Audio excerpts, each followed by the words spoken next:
Assalamualaikum warahmatullahi wabarakatuh.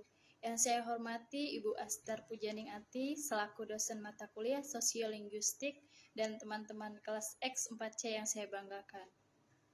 Perkenalkan, saya Kasina Fitri dengan NPM 2020-2150-0481. Baik, di sini saya akan memberikan tanggapan tentang pertanyaan Ibu Aster di Google Classroom. Dan di dalam Google Classroom tersebut, Ibu Aster membagikan 3 video tentang pertanyaan. Pertanyaan tersebut ialah, lebih setuju manakah kamu bahasa utama di organisasi ASEAN, bahasa Indonesia atau bahasa Melayu? Baik, menurut saya berdasarkan hasil video yang saya simak, saya lebih setuju bahwa bahasa utama di organisasi ASEAN adalah bahasa Indonesia. Dan saya berpendapat sama seperti yang dijelaskan oleh Bapak Profesor Aminuddin Aziz. Lalu di dalam video tersebut Bapak Aminuddin menjelaskan bahwasannya perbedaan dari segi kesejarahan bahasa Indonesia itu memang diambil dari bahasa Melayu, dan itu adalah fakta sejarah. Lalu bahasa Melayu di Indonesia pada tahun 1945, ketika bahasa Indonesia diresmikan melalui Undang-Undang Dasar pada tahun 1945, pasal 36, bahasa negara adalah bahasa Indonesia.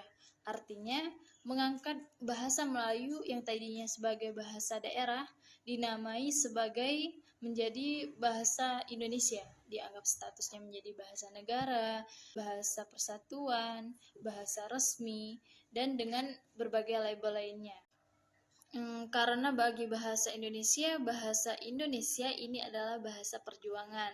Dengan status ini kemudian berkembanglah bahasa Indonesia punya bahasa baku, punya kamus, dan punya ejaan sendiri. Dan itu semua didasarkan dari bahasa Melayu, dan bahasa Melayu itu sendiri itu di tempat Indonesia adalah bahasa daerah.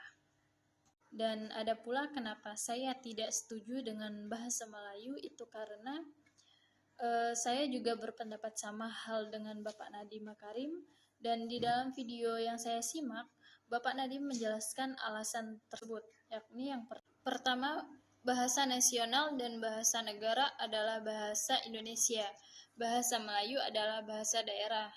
Yang kedua, bahasa Indonesia sudah dikembangkan menjadi bahasa ilmu dan teknologi, bahasa Melayu tidak.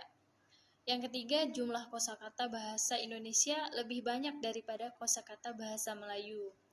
Yang keempat, bahasa Indonesia telah disiapkan menjadi bahasa internasional sesuai dengan amanat Undang-Undang Nomor 24 Tahun 2009. Selanjutnya, alasan yang kelima yakni penutur bahasa Indonesia sejauh 269 juta jauh lebih banyak dibandingkan penutur bahasa Melayu, baik di dalam maupun di luar negeri. Yang keenam, bahasa Indonesia telah dipelajari di 47 negara. Yang ketujuh, terdapat 428 lembar penyelenggaraan program bahasa Indonesia bagi penutur bahasa asing atau BIPA. Yang kedelapan, pembelajaran BIPA berjumlah 142 juta orang yang tersebar di kawasan Amerika, Asia Tenggara, dan lain-lainnya. Yang kesembilan, bahasa Indonesia diperkara oleh ratusan bahasa daerah yang terbesar di seluruh tanah air. Yang kesepuluh, tingkat kesalingpahaman mental intellectability bahasa Indonesia lebih tinggi daripada bahasa Melayu.